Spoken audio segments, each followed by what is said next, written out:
3 years after the 2017 draft, where we saw studs like Christian McCaffrey, Marshawn Lattimore, Deshaun Watson, and Super Bowl winner Patrick Mahomes get drafted, we had another exciting draft on the horizon in 2020. In one of the best draft classes in recent years, Joe Burrow, Chase Young, and Jeff Okudah highlight just some of the players that are likely to be stars in the NFL.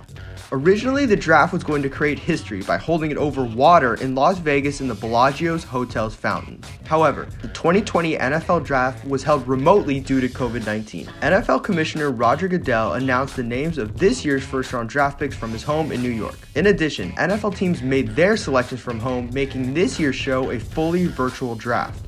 Here's what we saw on draft night. Joe Burrow unsurprisingly went number 1, and minutes later sent out a tweet letting the Bengal fans know he's ready. Previously mentioned Chase Young and Jeff Okudah went number 2 and 3 respectively. The injury-plagued Tua Tagovailoa was selected by the Dolphins, and Oregon Duck Justin Herbert went to the Chargers. Even though this draft was loaded with wideouts, the Raiders were the first to draft one as they took speedy Henry Ruggs III with the 11th pick. The Niners, who seemingly needed one, selected defensive lineman Javon Kinlaw, with Oklahoma star receiver CeeDee Lamb dropping to the Cowboys at number 17.